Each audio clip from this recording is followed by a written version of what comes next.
Всем привет, дорогие друзья! С вами Кирилл Орешкин и передача «Лучшие реплеи недели». И сразу спешу вас обрадовать, я объявляю конкурс. Если до сентября наш канал ВГТВ, где вы и смотрите обычный ЛРН, наберет 1 миллион подписчиков, то с нового сезона «Лучшие реплеи недели» будут выходить каждую неделю. Теперь все в ваших руках, тем более, что я уверен, большая часть из вас не подписана на этот канал. Вы проверьте, посмотрите. Вот видите, не подписаны. Так что подписывайтесь, зовите друзей и помогайте нам делать ЛРН лучше и чаще. Ну а сегодня вас ждет воинственный Е-25, защитник с 13 тысячами урона и настоящая драма в номинации «Отличник». Но сначала, как всегда, разогрев.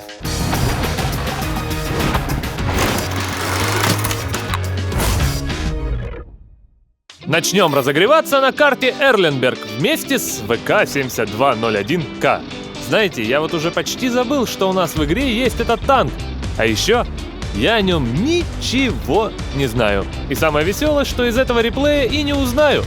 Вот как мне поможет то, что он затаранил 121-го? Ну или 268-го объекта? Или того же ИСа 4-го? Да никак. Вообще бессмысленный реплей какой-то. Едем дальше.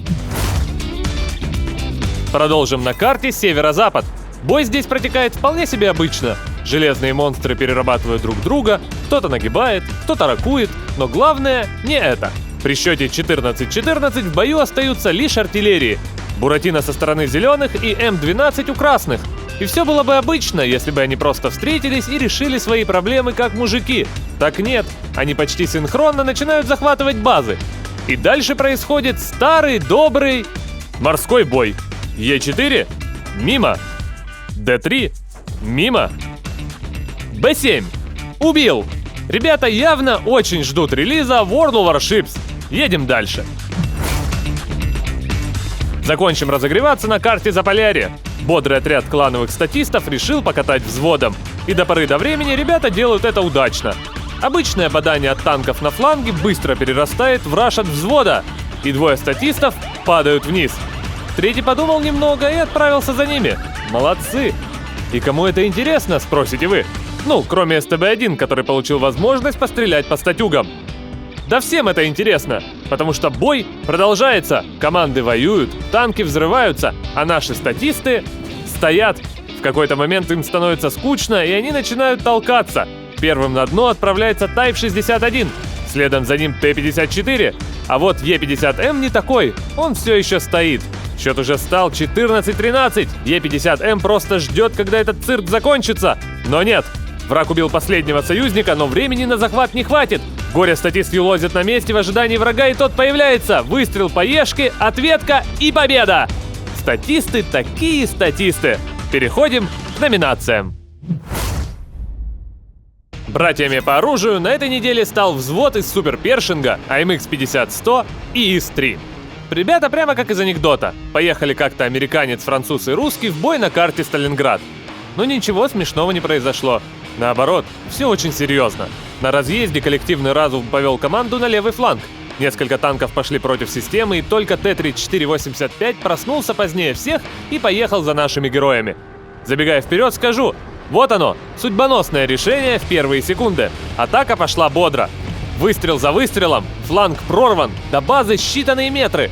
Но огромное красное пятно в тылу ставит планы под угрозу. Наш взвод бросает ударную группу и мчится в защиту с еще большим рвением, чем в атаку. Они, сломя голову, врываются к себе на базу. Не хватает только пары дверей, чтобы с пафосом их выбить. А грозные захватчики, оказывается, всего лишь горстка СТ и ЛТ 6 уровня. Это разве угроза взводу восьмерок? Первый светляк взрывается сразу. Захват сбит. Тай-58 в панике ищет укрытие, но недолго.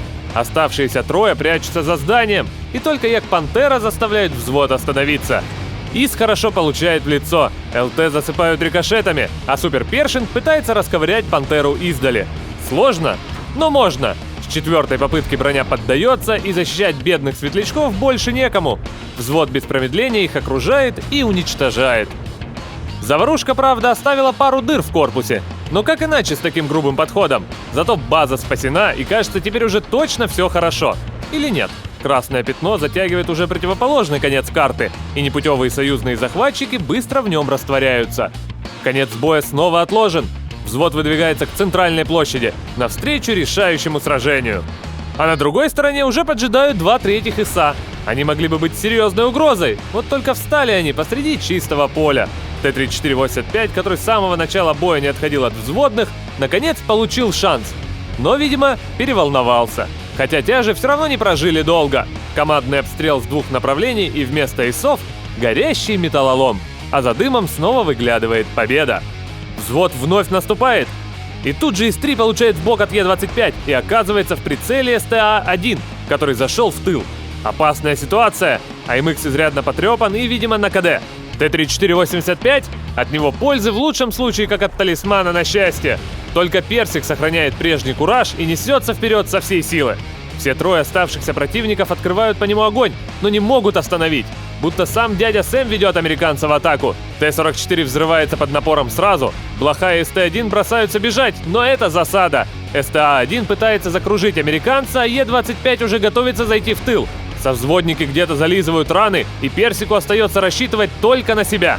СТА в 2 выстрела покидает бой, Першинг успевает подставить лоб под снаряд Е-25 и наносит победный выстрел. Напряженнейший бой. До самого конца силы были равны. В итоге 14 фрагов на взвод и единственный уцелевший союзник, тот самый Т-34-85, который так и не нанес никому урона. В начале боя на карте Топь немец отправляется делать то, что получается у ПТ лучше всего, а именно стоять в кустах и работать по чужому засвету. Ждать дивидендов от этой тактики долго не пришлось, КВ-3 быстро отправлен в ангар. С балкона получается пострелять в тех врагов, которые не захотели далеко уезжать, и наш герой уже готов прорваться ближе к базе соперников. Но не судьба.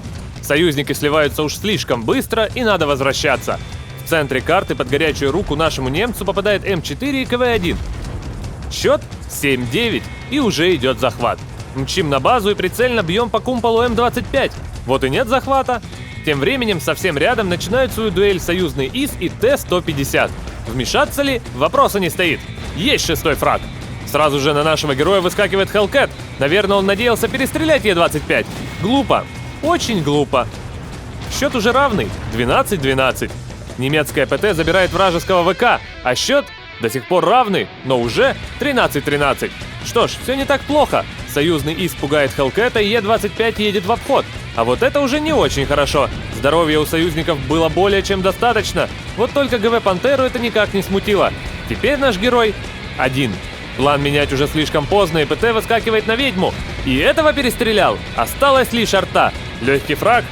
Да, если не учитывать, что снаряда осталось лишь 3. Нет права на ошибку. 10-фраговый немец едет на последнюю дуэль. Арта в засвете, несколько выстрелов, САУ стреляет в ответ, но не попадает. А наша ПТ получает Фадина.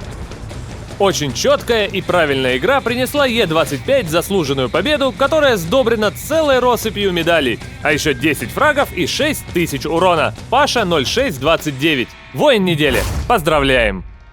Звание захватчика этой недели уходит игроку с ником WillFight на тайпе 59. В начале боя на Ласвилле китаец успевает пострелять по вражеским горе-светлякам. И забегая вперед, скажу, что это было самым простым действием за весь бой. Почти сразу в городе начинается настоящая бойня. Тайп как может помогает союзникам, но вскоре помогать становится некому. Большинство погибло, кто-то решил отступить, неважно. Суть в том, что наш герой отбивается от Першинга и Т-34 один. Враги периодически отвлекаются на 6-го ИСа, но будем откровенны, он тут скорее просто для вида. Хотя, когда он откатывается еще дальше, Тайп все-таки признает, что советский тяж что-то доделал. Как только 6-й прячется за дом, враги тут же ломанулись на нашего китайца. Т-34 выезжает, обмен выстрелами и есть -1. Мгновенно начинается перестрелка с Першингом. У 59-го осталось 234 единицы прочности, но Тайп не просто так любим практически всеми. Броня решает. Хотелось бы передохнуть, да некогда. Сзади уже приехал ВЗ-111. С помощью союзников потенциально смертельная схватка заканчивается очень быстро, и наш герой до сих пор жив. Город прорван, и китаец мчит простреливать вражеские владения. А пострелять там есть в кого. Немецкая пантера попадает под пристальный взгляд 59-го. Выстрел, еще один, и вот чего не учел наш азиат. Снаряды кончаются.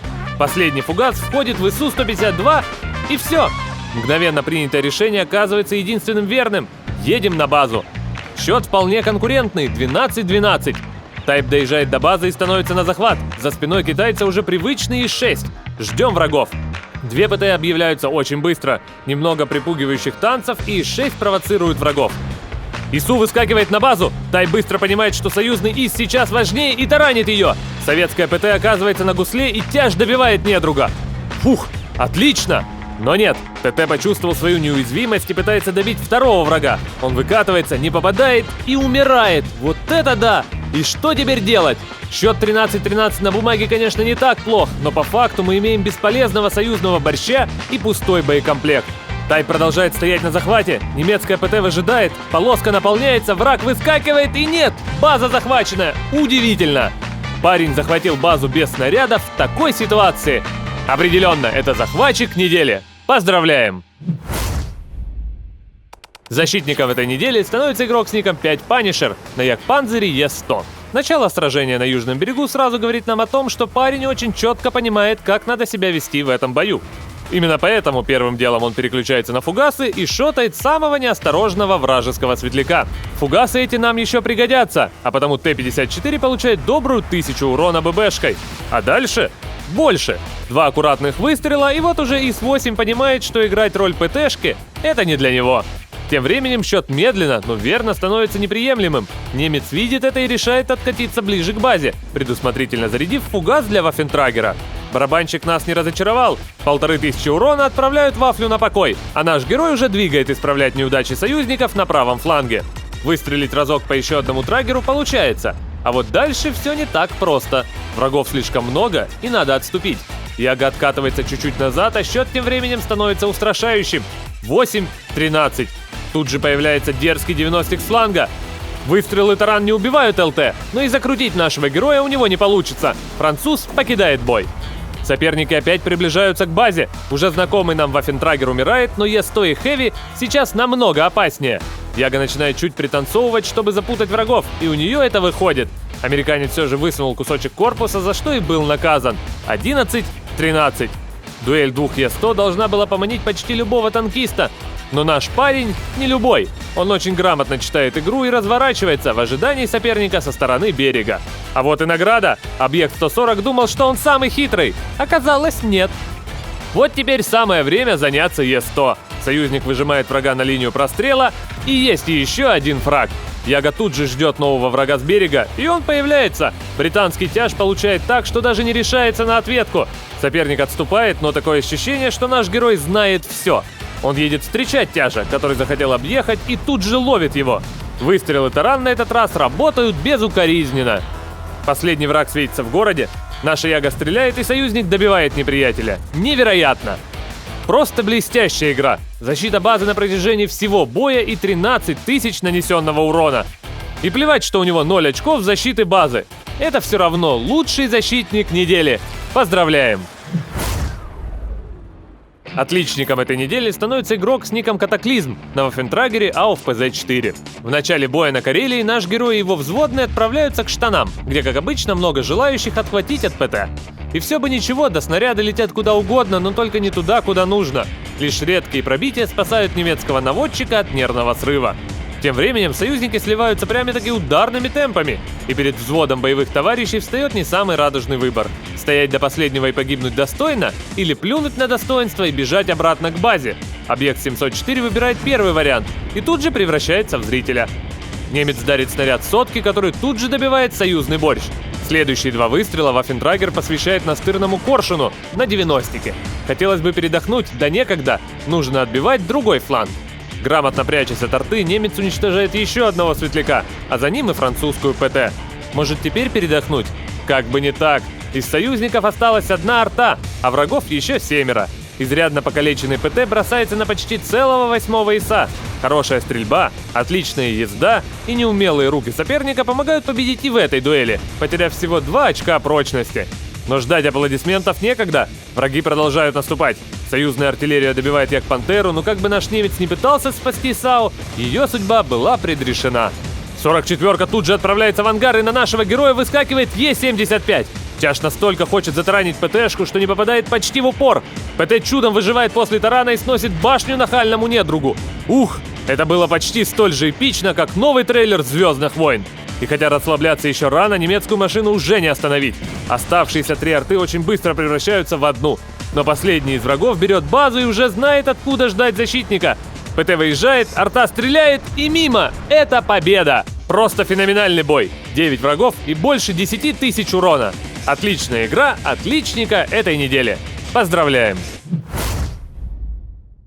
Напоминаю, что голосовать за лучший реплей надо на нашей странице ВКонтакте. А победителем прошлого выпуска стал игрок с ником ВОД из номинации «Поддержка». Поздравляем победителя и дарим ему дополнительную порцию золота. Ну и на этом у меня все. Не забудьте посмотреть наш ролик о майских акциях, чтобы не пропустить ничего интересного. А еще гляньте новый выпуск «Пока все в танке». Я и там конкурсы устраиваю. Вот теперь точно все. С вами был Кирилл Орешкин. Всем спасибо. Всем пока.